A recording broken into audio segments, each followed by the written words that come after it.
Now that's not really a good shot for New Zealand because our winters are so mild that the bugs are flying. So if you have a bucket hanging up outside, it'll be full of something. So what we're looking at is the movement of a sugary sap through the tree.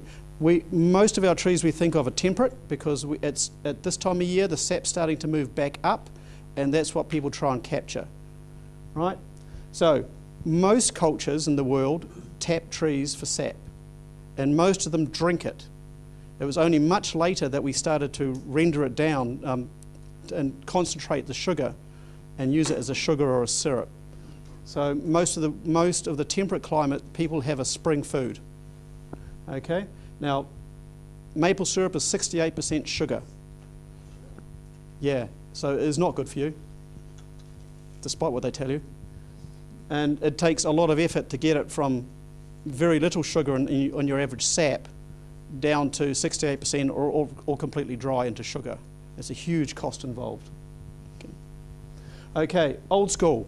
We have lots of lovely drawings and images in our mind of maples being tapped by banging in a metal spile, hanging a bucket off it, and then some dude carrying 50 litres of water back to their tank and going around every day doing that. That's old. The other one is if you're a wood turner, or you've got a small branch, you actually drill a hole in a spile, a wooden spile. This is old and modern. They've actually put a rim around their wooden spile so they can clip on a little bottle, which kind of gets rid of the insect problem. So that's old school, and it's really only done by hobbyists. In America especially, in Canada, it is a major industry, and it's moved forward with the times. Okay, modern tapping is using plastic and irrigation. It looks like reverse irrigation. If you're looking at a block of timber, and these are all wild collectors, you're looking at hundreds of maple trees per acre, and they're running plastic taps nowadays because they're much cheaper to produce. I was trying to figure out what to show that was kind of like what we have here in New Zealand. I've got a 13mm irrigation connector, so it's got a barb at both ends, and that's kind of what they use essentially. You drill a hole, you poke in one end and there's a barb poking out the other, and you clamp on some plastic food grade hosing and you're off. Now the reason why that's really cool is that means no bug can get in there. Now on the commercial side, when you've got literally hundreds of trees per acre, it's like a reverse irrigation line. It runs down into a bigger pipe, down into your holding tank, and when you get above about 500 taps going in, you start putting on a vacuum pump and you suck it down the lines. And that's when it's starting to be big business. Okay, so there's no reason why we can't do little business. Again, like I said, that's just a standard irrigation piece you can buy down your hardware store, and we can buy plastic piping pretty easily, and we can start doing it there. You can buy all the gear in from America or Latvia. I was looking at some cool gear out of Eastern Europe. So it's big business, and they ship anywhere in the world. Yay us. But it hasn't really started here. Next, please. Right. There are ways we can practice because it's more than just sugar maple. Okay, sugar maple is the most famous because it has a bit of a lead on the rest of the trees. It's very sweet and it produces a lot of juice, so that makes it the best to be commercial. But we can harvest birches, maples, walnuts, pecans, and a whole range of other trees, temperate trees. And an easy way to start off for some people who don't really want to go to the trouble of tapping holes in trees is simply to cut a little branch off and then bang a bottle over it or connect a hose directly onto it. And in fact, that's how the first colonists in America started. The native people knew that if you broke a branch in spring, it would leak. So that's a simple way to really try, and it's still quite a bit. Some of these trees are pumping out 5 to 10 litres a day. So you have to kind of be around. Right. Right, maple syrup. Now this is, the sugar maple is mainly eastern United States. Go forward. What we're looking at, I went to school here, Wisconsin. This is Quebec. This is the major space for growing sugar maples in North America, so Quebec produces the most sugar. Another thing I want to keep in mind, another tree I'm going to be talking about lives Northern California, Oregon, Washington, British Columbia. and it's a maple that's probably better suited to New Zealand because we don't have snow, which is what I went to school with. So that's where it grows, and there are sugar maples growing in New Zealand, and they have tapped them successfully. But I'm doubting it's this. Okay, you want to flip this?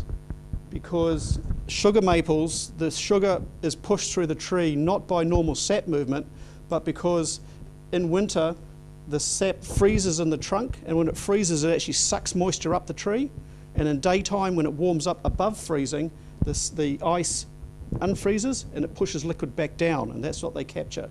So it's actually a freeze-thaw situation, so it's late winter, early spring, and that's unique to the sugar maple.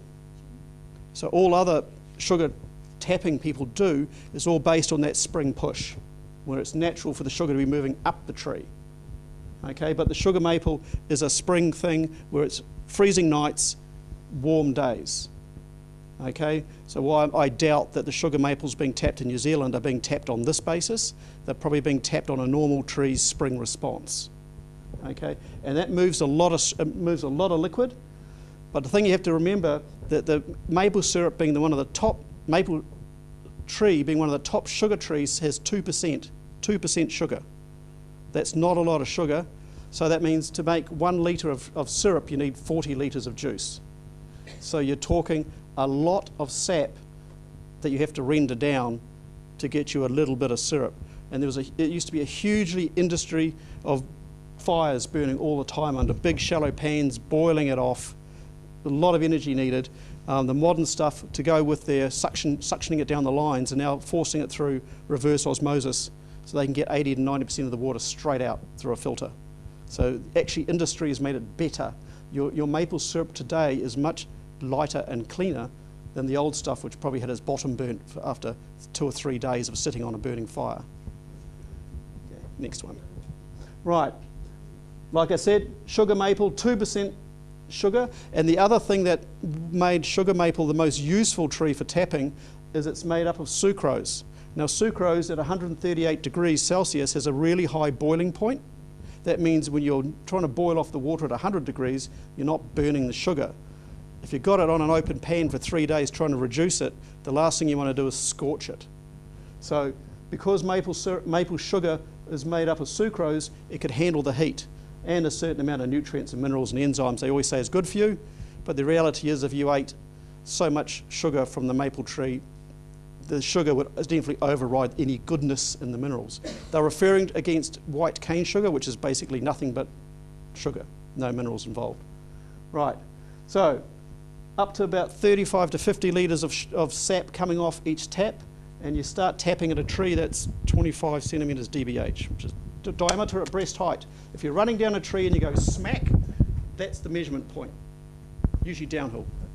And so diameter at breast height is 25 centimetres, and you can put in a second tap in at about 45 centimetres, so when you've got a big tree. Now, another part about what's interesting about maples, they're a great timber tree, okay? If everything goes wrong, cut it down and sell it for timber. They're worth a fortune. But in New Zealand, the trees they were tapping within 20 to 25 years, which is rocketing, because in America it's at least 40 years before they can start working on them. It's the joys of not having 1.5 metres snow over winter. Okay? Now, most of the world does not tap sugar maples. In fact, most of the world taps birches. Across Europe, it's the birch sap in spring that's the major drink. In fact, you can buy Scandinavian birch sap in the health food shops here at a huge premium. With there, it's just a spring tonic, everyone has it. In fact, one of the quotes was Latvia had 90% of the people had some birch sap in the spring, which is not a bad title. And that's right across the world. In Korea, there's a major spring festival where they tap one of their local maples. And you've got to remember, there's more maples in Asia than there are in North America, species-wise. So there's a huge local culture of tapping these trees for spring food, right? The big hassle with birch is only 1% sugar, so you're having to get like 100 to 150 litres of juice before you can render it down to syrup. And it's made up of fructose and glucose, both of which burn real easy, 61 degrees, which means if you're trying to drive off water, you raise it up to 90 degrees hot to try and drive off your water, you've already burnt it. So most cultures do not turn this stuff into syrup, they drink it in spring. Or they brew with it if they're really keen, is a simple sugar source. And we know in Korea, the major festival, the tree was named after its ability to heal bones. Because of the minerals and the enzymes in it, it was that spring tonic to bring them up out of a cold winter. Okay. Now the one I really like is the walnuts and hickory family, that's walnuts and pecans. About the same sugar content, 2%, a little slower in the flow, which is why sugar maple is the industrial standard, but it produces a syrup that is nutty and butterscotch flavoured and said to be far superior to anything that the maple syrup can do. But it's a harder product to deal with, and they're already maple forests to tap. Okay, so but if you've got walnuts in your backyard or pecans in your backyard that aren't doing anything because we haven't quite got the varieties right yet, tap them. Now's the time to think about maybe I can get some sap off it, because that's supposed to taste. What would they be like in terms of temperature for having to get the Now it's the spring push as the sap's rising in the tree before bud burst. Once the buds burst, that's it. That tastes buddy is the technical phrase, as in ugh. Oh, sorry, no, I mean like sucrose can be heated up to 138. Yep. I know you haven't got that in for the. Yes, I do. Fructose is 71 degrees and it burns. The walnuts, what I don't know. The trouble is every single different research piece writes it down differently. So I honestly don't know. I have to go back and dig again. And they never refer to they don't compare them with each other for some funny reason about marketing. I'm not sure. So they never made that clear. But they always say we're full of minerals, we're full of nutrients. You should drink us, because yeah, a 2% sugar. But most people, like I said, most people tended to drink it as a tonic. But what they're looking in North America was because the sugar maple is very early, because it's still the winter temperature rise. What follows after that is a normal spring rise of sap. They're doing other maples and birches on the same tap lines. They just move the taps from tree to tree, so they can still use the same equipment, because they have huge houses or factories designed to bring down the syrup down, bring down the sap down to syrup. So it sits there and works hard for like 3 weeks, and that's it for the year. So they start tapping the other maples and the other birches and the other walnuts to try and utilise that equipment. So, but all the North American reports of walnut syrup is awesome. Once you've had that, it's very hard to go back to maple syrup. Yeah, you're going to look at them slightly differently. Yep. Does tapping them damage the wood quality? Yes, there are marks, but if you're tapping it here and you've still got 3-4 metres of clear timber, some wood turners like the marks because it's a character.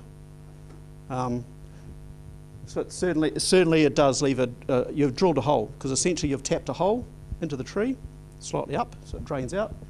And the other major sugar source is all palms. So your coconut sugar is from the sap of the flower. They slice the flower head off, and then they collect the sugar, collect the sap, and they render it down. Palm sugar is the same things you get palm oil from, the same palm. But there's the sugar palm. Yep. That's The Chilean wine palm. get it from the trunk. Yep. They traditionally cut the tree down and drain the tree, which I think is rather a one-off. It's amazing. 6 months we've Yep. been to the last thing that they're not allowed to do it anymore. Yeah. 300-year-old tree. It'd be very interesting to see if they ever got around to tapping those trees, because Oh, yeah. No, they get them from the apex. yep, And they harvest it for 6 months. yep, It's a mean thing only. yep. What they're talking about is cutting the top of the tree and letting it bleed. That's not the only tree they do that to. Well, they cut the tree. Yeah, that's the old way of doing it. That's kind of one way. Yeah, but most of your tropical areas, it's the palm flower that they cut, and they can do it all the time. So we'll get onto that, because there's some New Zealand options. Well, I need one to do it. So that's one might be I want to cut down and harvest. No, I'd cut the flower stalk and try that. I've already cut it. But it grows again, so it kind of. But then When you drill to put the tap in, how far in get one of these in. Okay, So you're not tapping all the way through, so about one. because you've got to remember most of it's moving up through the cambium, which is only just inside. You'd actually lose out if you've put your hole in too far, wouldn't you? It fills up. It fills up full of sap. Yeah. Yep. So, Derek, I hear a story that walnuts can be planted in paddocks because the animals don't like walnuts. So Rats do. Rats love them. Oh yeah. Oh, there's your Yeah. Not the leaf. I don't know about the leaf. Sure. But down in the Waikato, there's Yep. loads and loads of Japanese walnuts. You know, they've been fed- You're about 5 slides ahead of me. Ah, right. Funny you should say that. There's pioneer use for them. Yep, absolutely. Okay. Right. So birch is by far the most tapped tree all through Europe, and it actually flows. There's lovely videos of people jamming a knife into a birch, giving it a wiggle, and hanging a cup off the knife, and it's just running down, dripping off the knife into their cup. It's wild food. One of those survival tricks. Looks really quite amazing. So birch, much the same size, 25 centimetre tapping DBH, diameter breast height, flows a lot. One of the things they have to do with birch is actually plug the hole up, otherwise it'll tend to bleed out. But this shows a very nice modern way. I think it's a wooden spile, bit going in, but a bit of plastic hosing into a bucket, really simple. A lot, but again, using it for drinking rather than rendering it down, because it takes a lot, and it's a fair chance you're going to burn its bottom. And it has birch syrup has quite a savoury flavour. It's quite different, and each of the different maples you use has a slightly different flavour as well.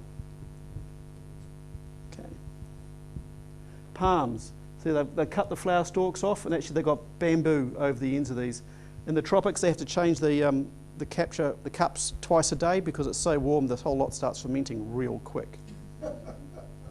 So pretty low tech, but then the labour force is cheap as well. So that's how a whole range of different palms across the world are tapped for sugar.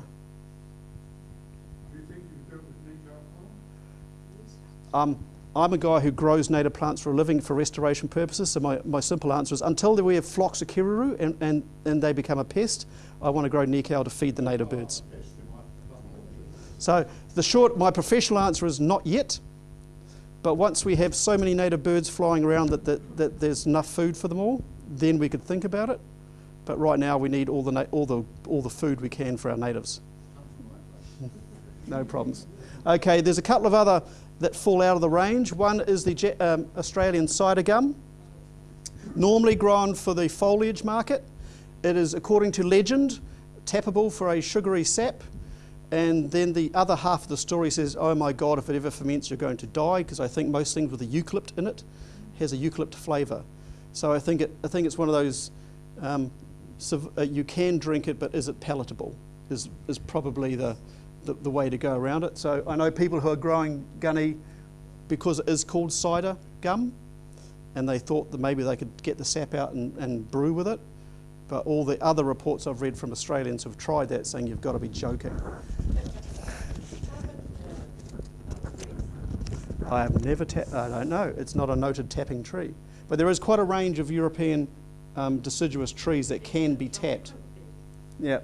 Okay, so these are the trees that possibly could if you've got it. But I know people are growing this for foliage market in New Zealand. Is the money? No, no. Yes. So this is from Tasmania, so it's quite a specialist one. Yep, okay, next.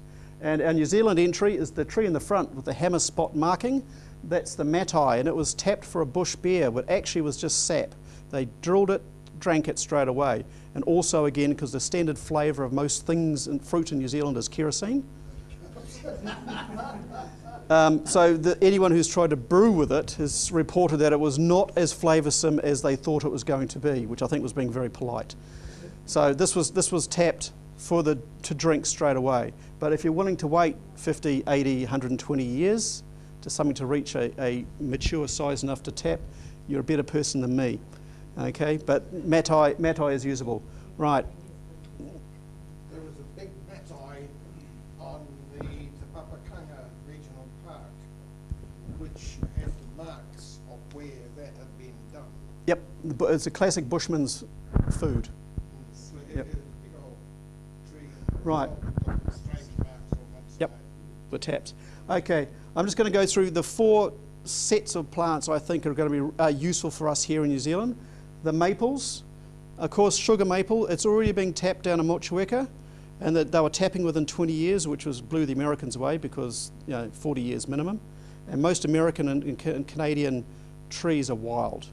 Okay, they're tapping wild species. You've got to remember that maples are big, emphasis on a timber tree, and they'll be around for a long time. Now that's the sugar maple on the left. The one I think would be most interesting for us is the big leaf maple. Not only is it big leafed, it's also the biggest maple in North America, hence human for scale, the little red blob in the middle. Yeah, so that's the one that grows from Northern California to up into British Columbia, so much more like our climate. Good flow, good sugar, nothing quite compares to the sugar maple. But I really doubt in New Zealand whether it's the freeze-thaw that's driving the sugar maple in New Zealand. It's much more likely just to be that spring push that all trees have, all deciduous trees have, okay? But reportedly down in Motueka, they tap them and they get sap off and it's quite good. But, 20 does not make an orchard when you're looking at, 500 to be commercial. Right, but certainly for your backyard, if you want to have a few of these in long-term planning, think of your kids. There's no reason why we couldn't. Right, birch. Birch is probably the most easy for us to get to because most people in your neighbourhood have birch trees kicking around. This is actually in Latvia. This is the plastic bag system is quite popular actually internationally for home use. So these are really staunch little plastic bags that slide onto the holder and you just go around and change them out regularly. I mean, at that stage you'd almost be thinking you'd want to start running piping because they're close enough to do. So that's that's Latvia, and actually that's an advert for the company that sells them. They sell that bag system.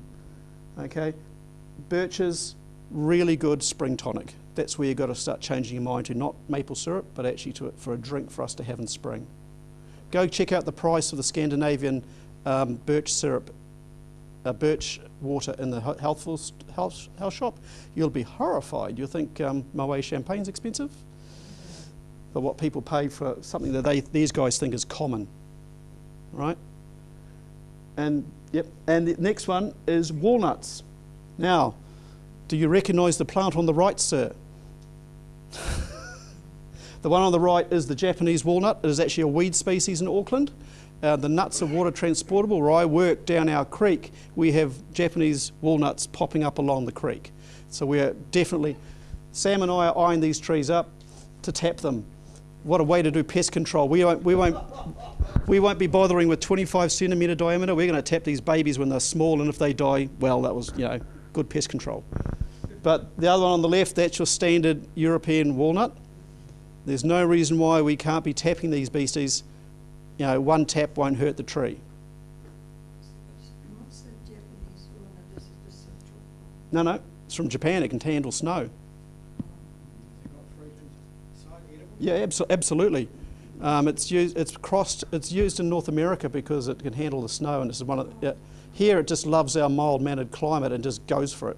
But the fact that the nuts are water transportable is a problem. Well, they should start in here, grows faster than. Yep. I see absolutely no reason why the Andean walnut shouldn't be a great tree for tapping. It's a walnut. It grows fast. Well, we gave it to Rotorua. What did they do? They put it in the coldest place. Right. So it all froze and it's Yep. There's some really nice ones at the Cornells on Forest Hall Road. oh, that's So we're visiting that for conference next year. Plug for conference. here, it Yep. was timber in 30 years rather than Yep. walnut Absolutely. in 80 years. Yep. So there's no reason why we shouldn't be looking at our walnuts in a slightly different eye. Let's get 2 crops off it. Next one. Now the last one is palms. Like I said, in the tropics, it's the biggest sugar source. There's no reason why all our exotic palms can't be tapped. The most interesting one for me is the one on the left. That's the phoenix palm. That's part of the date family, and it's a weed. It's a registered weed in Auckland, and right now the council is arguing about how it's going to get rid of them. Wow. the hassle is if the council bans it, I'm actually part of the discussion, it has to help pay for you to get rid of it if it's on your property. That's kind of the quid pro quo. So what they're thinking of saying is if you have a phoenix palm on your property, you must cut the flower stalk. Okay, guys, if you're going to cut the flower stalk off, put a container under it. Because traditionally they would actually slice the top and drain it and harvest it because there's actually date sugar. One of the ways you get date sugar, which is date palms look exactly the same because it's exactly the same plant, just with bigger fruit on the end of it. So they actually get date sugar from harvesting the flower stalks. So while the council's going to tell you to cut the flower stalks, you'll be saying, it's all right, officer, I've already done it. Because we should be harvesting these guys for sugar. And any one of these big standard decorative palms we have in our backyards, we can harvest. Actually, the little fruits are like dates. Yeah. So we could easily have little dates. That's the hassle with the phoenix palm is those little dates are really bird friendly and they're forest invasive. So wherever there's a phoenix palm within 500 metres, you're starting to look at massive forest invasion. Also, 1 in 3 kids who present to doctors with a spike from a phoenix palm end up in Starship Hospital. Septicemia used to kill a lot of people from these trees. They're lethal. I used to work for council. I had them through my leather work boots, and it wipes people out. They're really dangerous. I was just thinking, wouldn't want to be snuggling up to it to cut the flowers off because Wow. the spikes are right up the top there. Yeah, you'll figure it out. Is that what's lining the road and the entrance into Waihi? Yes, yes, they're all phoenix palms. Yeah, they're brought because they can handle the cold. They're brought in to give us a tropical feel, exotic. But as a person who works in the environment, I can tell you they're an absolute weed. So what I'm saying is this is a registered weed. The council's figuring out ways to deal with it, and one of the ways is to make you either take it out or cut the flower spikes off. So why don't you just say, okay, I'm going to tap it. That's the easiest way because most damn things ruin chainsaws. Yeah, they're very fibrous. Absolutely ruin them. Yep, yep. Okay, I'm going to open it up to questions. I've got pages of notes. I can talk for hours. Bangalow palms are another one which isn't Turn the, not wanted category. absolutely. No, most unfortunately for us, I work in the restoration trade. Most of the palms that people have put in their backyards have nice fruit the birds love, and they love open forest, which tends to be most of our parks. So essentially all the palms you're putting in your backyards are invasive. Can someone hit the lights so I can wave at people? Any other questions? So how would we boil the sap down in our own backyard? Would we do it outside? Crock pot, Oh, crock pot. if you've only got a little bit. But what I'm saying is, if you want to have sap, it's render it down to syrup. You're looking at a 40 to 1 for maple syrup or 100 to 1 for the others. It's going to take a lot. They use big shallow pans over fires for days, and chances of burning. And they do it outside, don't they? Well, that's why they use reverse osmosis. They put it through a filter to remove the water. That's They industrial. also have vacuum evaporators. Yeah, so the heavy industry. Otherwise, it's a slow boil on your stove and filling your house Yeah, I with know. litres and litres. But people use a crock pot if you've just got a few litres Right. to render it down. And once it gets like 2% for maple sugar out of the starting blocks, they are breeding hard now. They suddenly realise there's some super ones out there, and they've got breeds that are 8%. Suddenly that really starts to change the dynamics. But those genetics won't be leaving America soon because they're going into specialty blocks. So I cut a kiwi fruit and I got, Sap everywhere. yeah, I got three, when I suddenly realised I got 3 buckets of it. and There'll be a I- fair chance if the plant's edible, the sap's edible too. Okay. It's a general rule in life, like don't suck on a kofi branch because the seeds are lethal, so the tree's poisonous too. But if the tree's edible, like you make spoons out of apple wood because the fruit's edible, the timber's good, it'd be useful. Yeah, most people, if you render down your sap down to about 10% sugar, that's like a creaming soda. Fizz it up and it's a natural syrup. But it takes a lot of effort to go from 2 to 10 to 68%, and that's the cost. And even further if you want to get to sugar. So that just takes time, effort, energy and steam. Derek, I don't know if you've noticed that bees are just so numerous on flowers of the palm. Yeah, so And sweet. so can we No, because as a restoration guy, I absolutely abhor knee cows. Knee cows are grand. Yes. Absolutely, because But so are some other ones. yeah, Or because even opposites. palms put out a lot of sugar to try and attract a lot of bugs, which is what we're stealing. We need these.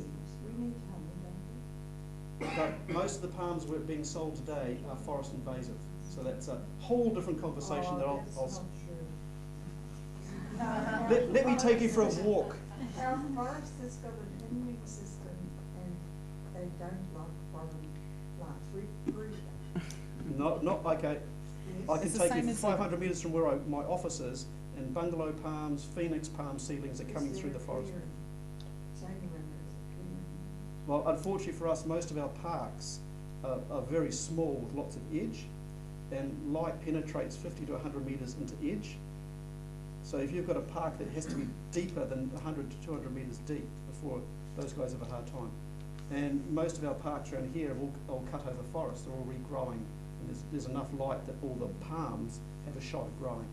So unless you are talking deep forest, as in central North Island, anywhere where there's domestic palms, within 500 to 1,000 metres away from that palm, those plants are going up everywhere.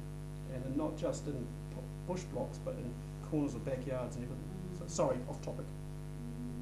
Yeah. I was chasing after palms in my job in the Vaughan's Bush at Long Bay, and I kept getting palms in there. I don't know how many I took out of there, and I kept trying to trace where the blazes were these coming from. Kiruru's bottoms. And I eventually found some in a street way back near the Long Bay shops. And that's a long way from that. That's appeared to be the source of it. Yep. We've found now bungalow palms topping out through bush. So they're already punching through bush blocks. I wonder if anyone's tried the native fuchsia tree, tapping that, because those berries are edible. The trouble is most of the fuchsia trees are quite Yeah, they're small, small. laying. So we know Acer mono, which is the Korean tree. It's a shrub maple, and they're tapping them. They're only thigh size, only that big.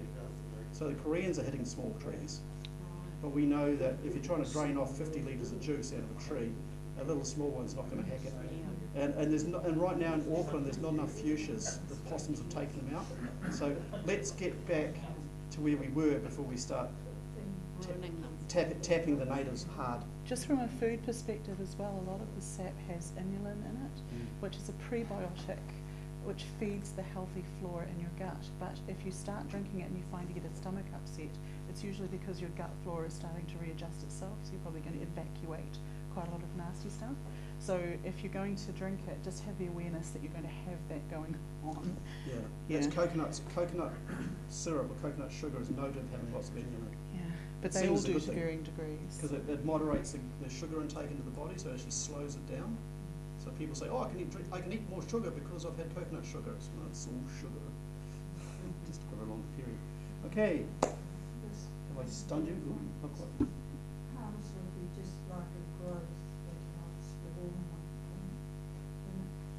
no carbon dioxide. It eats all the carbon dioxide. Well, any tree planted is better than what's. And that's irritating.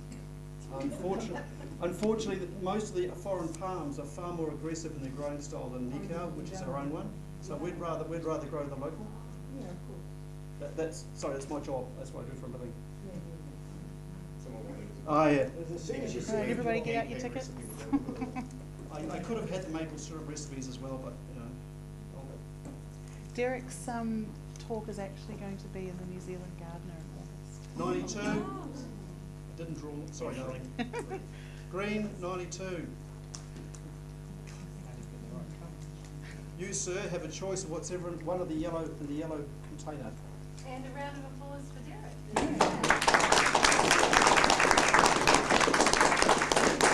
One word of caution: when you go to the shops to buy your maple syrup, read the back label. Vast majority of maple